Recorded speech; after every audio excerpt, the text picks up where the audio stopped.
Now, WYFF News 4 presents For the Record. Welcome to For the Record. I'm Nigel Robertson. Today we will be talking about prostate cancer. As you may know, it's an experience that I just went through. But I am not alone. We will speak with an upstate man leading the way in raising awareness for prostate cancer. But joining me first this morning is my own doctor, Patrick Springhart with Prisma Health. Thank you for being here today. Thank you for having me. Prostate cancer. What exactly is it? How do you define it? Well, prostate cancer is a cancer of the prostate gland, obviously, and prostates are only in men, and it's a disease of an aging male. So what that means is as you and I get older, the risks of getting the disease goes up. So for instance, in our 50s, I'm 54, we have about a 30% chance of having prostate cancer. And as we age and get closer to the age of 80, about 80% of all American men will have it. The prostate's a gland that is used mostly just for reproductive purposes. And like the uterus in females, as soon as the reproductive process is over, it doesn't really do much for us other than cause problems as we get older.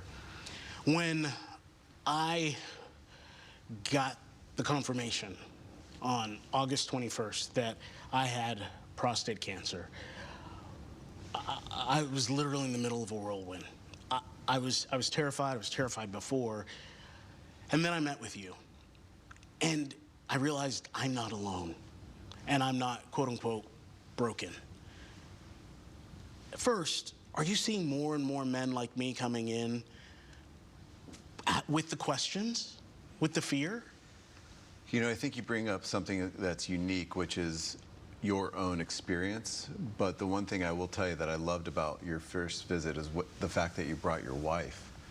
Because when you're in the middle of that tempest, of that storm of emotion, having somebody else there that can help support you is so important, because they're going to remember all the things that you can't remember because you're so emotionally vulnerable at that point. We are seeing it a little bit more in terms of the anxiety that you're talking about.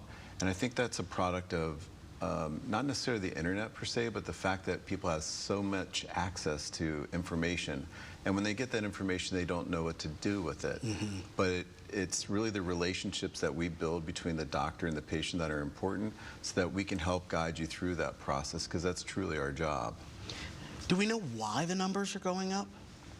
In terms of prostate cancer? Yeah. Well, one of the things that is related to developing prostate cancer is our body habitus, the fact that Americans are becoming more and more obese, and with that becomes a higher risk of heart disease, hypertension, diabetes, but also prostate cancer. And it's been shown in multiple studies that if you have a lot more obesity, you actually have a higher risk and a worse cancer, and your prognosis or how you'll do moving forward is actually worse.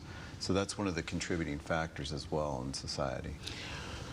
So I come to you and I tell you that, they found cancer in me, and it's your job to get it out.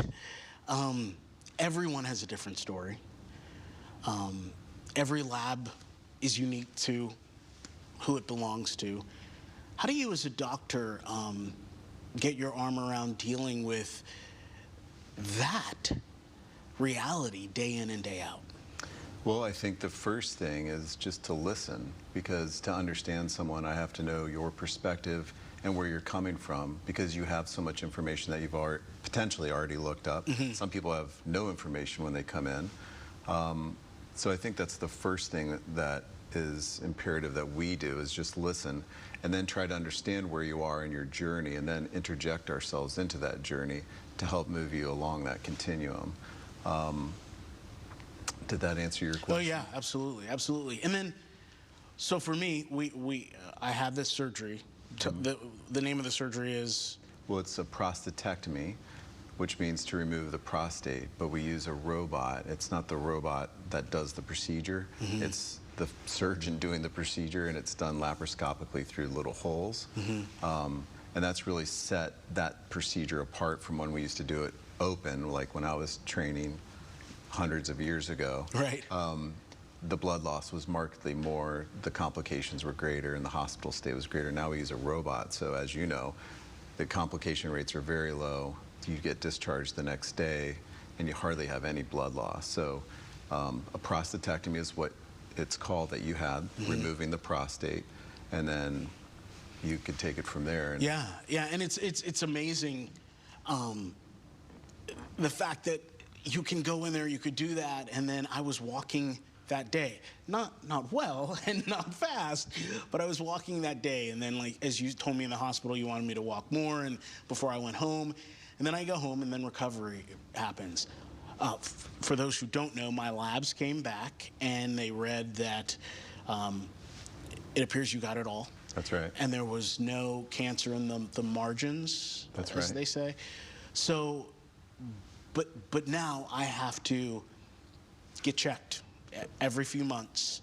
And it is a reality that I am now part of a group of people, not just who have dealt with prostate cancer, but cancer in and of itself. How this community is huge.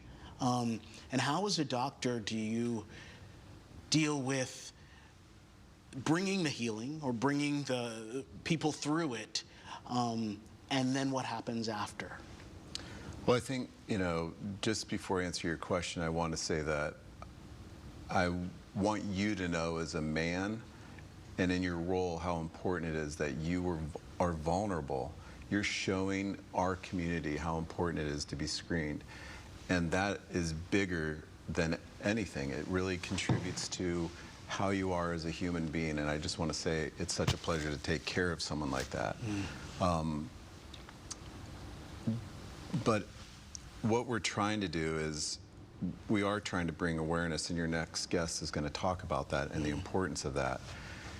And in that awareness, it's getting in to see the doctor earlier, getting your blood test that you had, the PSA. I was going to try to fist bump you, but I didn't know if that was appropriate on air or not.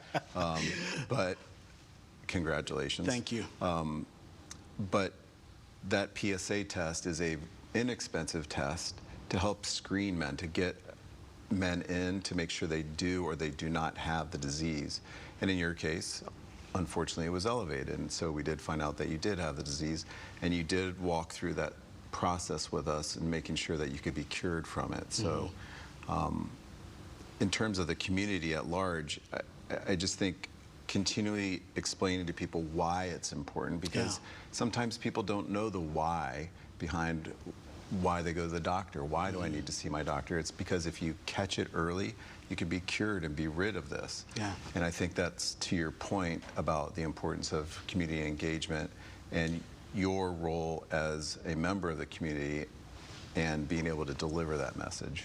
Don't go far. We are going to continue talking about this. Next, we'll speak with Kevin Barger, who is using his fight with prostate cancer to keep others educated about the disease.